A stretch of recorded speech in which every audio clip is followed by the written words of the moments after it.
ازيكم يا رب تكونوا بخير. النهارده هنتكلم عن حاجة مهمة ومميزة جدا. ليه بقى؟ لأنه هنتكلم عن الجولدن تكست. يعني ايه التكست اللي بيبقى اخد اللون الجولد ده؟ اوقات كتير مش بنبقى عارفين ازاي نعمله احنا، وفي نفس الوقت في بعض التكست كده بيبقى اللون الجولد بتاعهم بشكل غريب شوية بس حلو، يعني عجبنا بس مش عارفين ازاي نعمله. فالنهارده هناخد طريقتين مختلفين، يعني هيعجبوكم قوي. هنشوف مع بعض إزاي نعملهم، وهتشوفوا بنفسكم النتايج واحكموا أنتوا وقولوا لي رأيكم. فتعالوا مع بعض دلوقتي هنعرف أول طريقة من الطريقتين. فأول طريقة معايا هي بستخدم فيها حاجة اسمها جولدن تكتشر. أهو أنا مجهزة مجموعة منهم. تمام، وبعد كده مثلا هاخد الجولدن تكتشر ده، هسحبه على أي تراك عندي، وبعد كده هاجي بالتايب تول وهكتب هنا مثلا سارة هاني. أهو. تمام. خلّينا بقى نضبّط الحجم بتاع الtext أهو. تمام جدًا. طيب وبعدين؟ يعني ما فيش أي حاجة اتغيّرت في الtext. هاقول لكم محتاجين ندخل على effects وهنعمل search على track matte key أهو.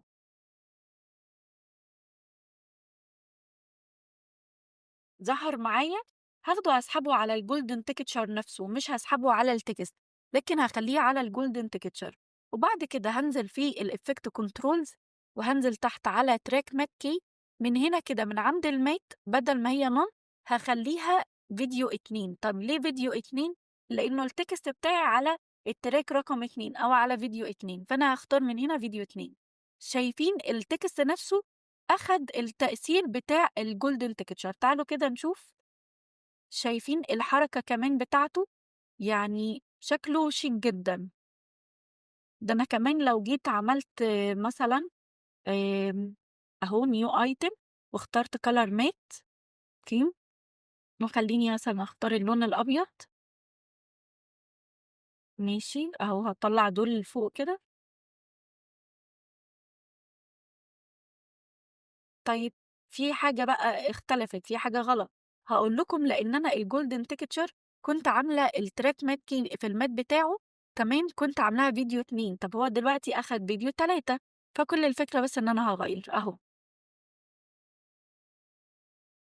شايفين حلو قد إيه؟ بجد شكله شيك جدًا. تعالوا طيب نجرّب بعض الحاجات الباقية. ممكن مثلًا أجرّب ده أهو، وخلّيني آخُد الtext ده أهو alt وهاسحب. أخدت منّه نسخة تانية بدل ما أكتبه مرّة تاني، وهاجي هنا كده بالtrack mark هاخده وأسحبه على الgolden texture نَفْسه، وبعد كده من effect controls وبرضه هاخلّي دي خَلْية. تعالَ كده نشوف أهو. بجد كل واحد فيهم ليه كده حاجة مختلفة، بس كلّهم يعني كلّهم أشيك من بعض.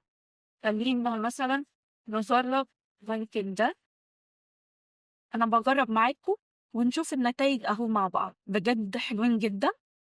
هاجي هنا في effect controls هاسحب الtrack matte key بالشكل ده أهو. هي خطوة واحدة. بصوا بجد شكله رائع، يعني شكله حلو جدًا. وطبعًا أنا لو ضِفت الtext بالطريقة دي على أي فيديو عندي هالاقي الموضوع اختلف تمامًا وشكله بقى شيك جدًا. تعالوا بقى نشوف الطريقة التانية. طبعًا علشان وقت الفيديو فمش هنجرّبهم كلّهم، لكن زي ما أنتم شُفتوا أهو، دي النتيجة الأولى ودي أهي النتيجة التانية، وأهو بصوا النتيجة التالتة. يعني حلو جدًا. طبعًا لو حد شافه كده من غير ما يعرف الطريقة دي هيستغرب إزاي عامل الtext بالطريقة دي. فزي ما أنتم شُفتوا الموضوع بسيط بس شيك جدًا. طيب الطريقة التانية، هاجي هنا كده هاخد الcolor matte هاسحبها عندي. تمام، وخلّيني مثلًا هاكتب الtext بتاعي، هاكتب مثلًا كلمة text أهو. طبعًا هي مش باينة علشان آخدة اللون الأبيض، فهاقول لكم دلوقتي هنعمل إيه. أهو.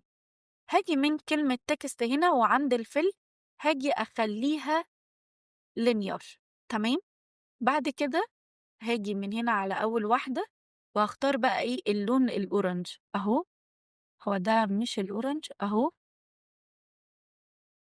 يعني عادي جدًا الموضوع متفاوت مش درجات معيّنة، تمام، بس هنختار درجات اللي هي مدّية على أصفر أو orange كده على أساس نعمل بيها الجولد بتاعنا، تمام، لإن دي الطريقة التانية زي ما قُلت لكم هنتكلم عن طريقتين، وآجي هنا كده هاضيف واحدة تالتة وهاختار لها لون مختلف، تمام، وهاجي هنا أضيف واحدة تانية،